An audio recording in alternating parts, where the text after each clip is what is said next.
Well, good morning. It's another week of more shenanigans at the high maintenance hangar, and going to continue on with what we were doing last week. Didn't get quite as far as we wanted to. As you saw last week, we got this boot on, but we didn't get it done on the other engine over there. And then also didn't get safety wire in all these bolts. So that's what I'm going to do now, is get this safety wired. Then we can bring the induction unit over here and get it in here and get ready for the fun time of getting this snug up in here. And then there's a clamp that goes around here with big wing nuts on it that will also have to be safetied, along with when we put the bonnet on here and we go to make the connection to the engine cowl. There's two more wing nuts, and you may have seen them in prior videos, that will also have to be safety. So we have some fun times coming up. I got some feedback from last week's video, and I'll show you. That's a spark plug connection. Let me get a spark plug and let me try to show you what I was trying to show you last week that didn't come out very well. I never said I was a video guy. I just do it because I felt like this was really important and needed to show what we were doing.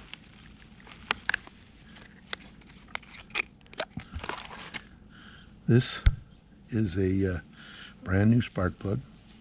It's different than automotive plugs. This particular one has two side electrodes and then a center electrode, and the spark plug wire screws onto this. And then what you really couldn't see last week was this is a spark plug wire, and the spark plug screws, this screws onto the spark plug. This screws onto the spark plug once it's installed, but for shipment they put these little protectors on the spark plug wires to keep all of this safe. So what's in here right now is the desiccant pack to keep the cylinders dry for all this time. We'll put some anti-seize on the spark plug and it'll go in the hole, and then it's hard to do this one-handed, and then the spark plug wire will screw onto here once the spark plug wire is seated. And that's what I was doing last week. Anyway, I hope that explains it a little better. I'll try to be a little better video-wise of explaining what I'm trying to do.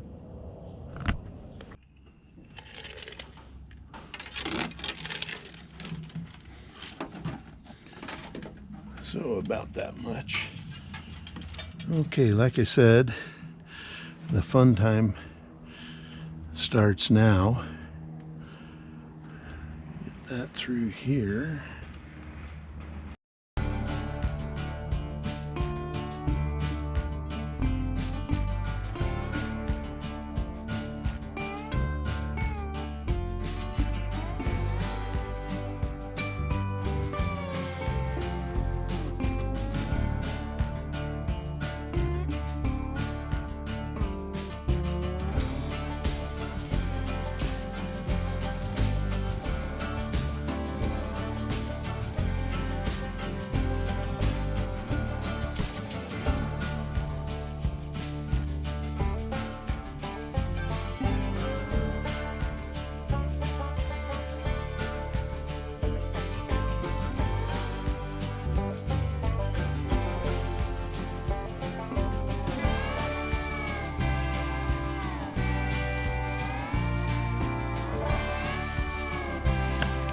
Okay, got that safetied. Well, before we put this intake induction unit on here, got to kind of look this over and make sure we're not missing cotter pins or anything else that we're going to regret not doing before we put this induction unit on. the guys here on the airport that help us when we need help. They've just been, everybody has been great in the support of this project. And I just want to make a shout out to all those and all of you that watch our channel and see what's going on to put this vintage warbird back into commission.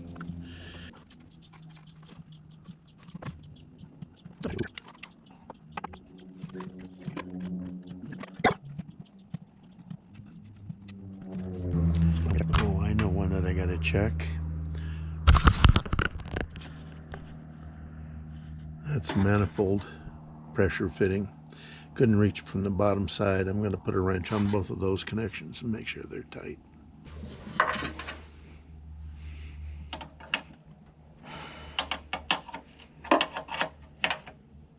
Okay. It's an exciting day here at the high maintenance hangar. I got Dave Vega from Concorde Battery has come to visit. These are the guys that stepped up and got us batteries for our airplane. It's unbelievable that this company is that cool to take care of people like us with batteries. Batteries are very expensive, and I don't know where we would have gotten some if Dave and company hadn't stepped up. So Dave, thank you. We love you.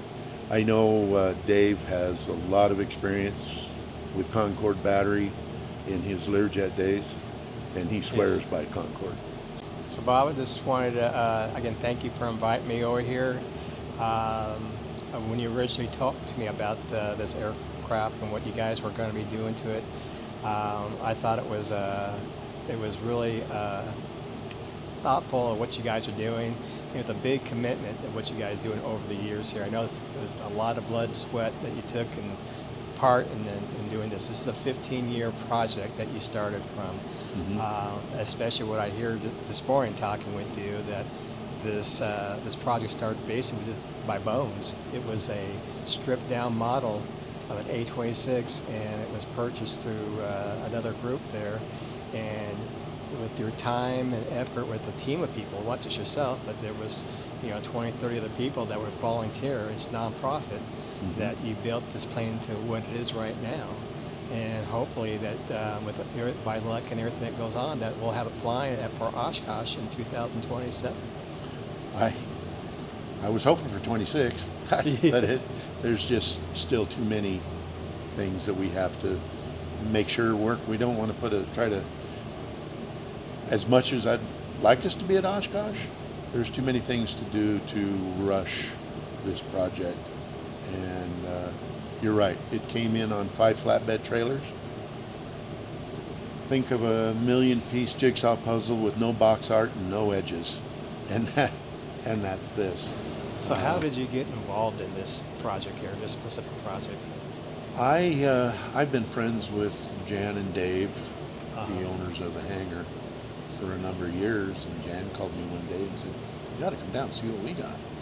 Yes. And he didn't tell me over the phone. I came down and I found this thing in 1,000,000 pieces all over the hangar. And, well, we're going to put this together and make it fly. I said, really? What can I do to help? 15 years. Now I know why you named it High Maintenance. Wow. Well, what we're very thankful for that we can get involved with is Concorde with donating the batteries. I know that you have multiple, not just us, but a lot of other manufacturers that donated. And again, keeping these birds flying, keeping these warbirds flying is amazing. Well, Jan and I are up here on the nacelle again. We trying to get everything tied up, safety, and chafe-proof, to make sure that nothing's colliding or rubbing.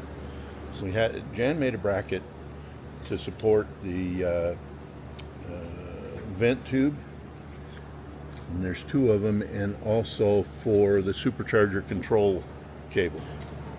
The problem we had was there's a control cable right here, and this moves enough that it would have come in contact with these 2 hoses. So when they come over to here. And then, yeah.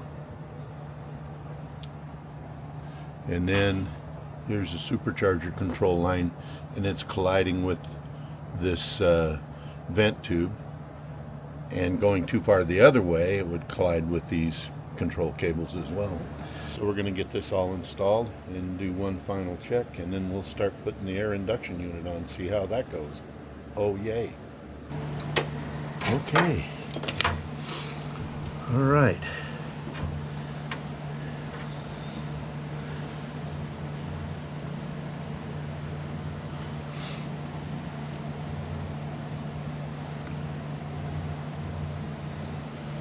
Well, what do you think, Maestro? I think everything is tight. Everything is clear on the cables, the control lines. We have good clearance here now between the hose and the vent hose and the carburetor control line. Now on the other engine, It's good and solid. we won't have this problem. This is due to the fact of its placement. This is on the left engine, and the controls got to come through the leading edge and back over to here and then cross over to there. And the reason they did that is so that if you take the engine bell off, you could theoretically take this engine off and put it on the other side and have everything hook up. So that's why Douglas did this. So, all right, we'll give it one more visual, and then we'll start getting ready to put the induction unit on. Cool. Okay, we've kind of come to an impasse here. We've decided to do a couple more things before we put this induction unit on. We want to hook up, we want to get fuel to the carburetor. We want to make sure that we don't have any leaks while we don't have the induction unit on here. So we're going to put a hold on putting the induction unit on for now, and then next week we're going to get the carburetors wet for the first time since they've been overhauled, and make sure we don't have any leaks and things function as they're supposed to. In the meantime, let me show you something else. Okay, so Jan and I have been playing with this for a while by committee, and we thought that this might be a lot of fun. Well, it's a whole lot of fun trying to work this seal around the groove right here, and trying to work this seal and these clamps in here is a very tight fit. So we're going to do some more noodling and come back to this next week. So it would have been nice to get at least one of them done, but we're not there yet. So on behalf of Jan and Dave and everybody else that's here, we appreciate you watching our videos, and stay tuned next week and see where we get to. And hopefully we'll get past this little bump in the road. Thanks for watching. Have a great weekend. We'll see you next week.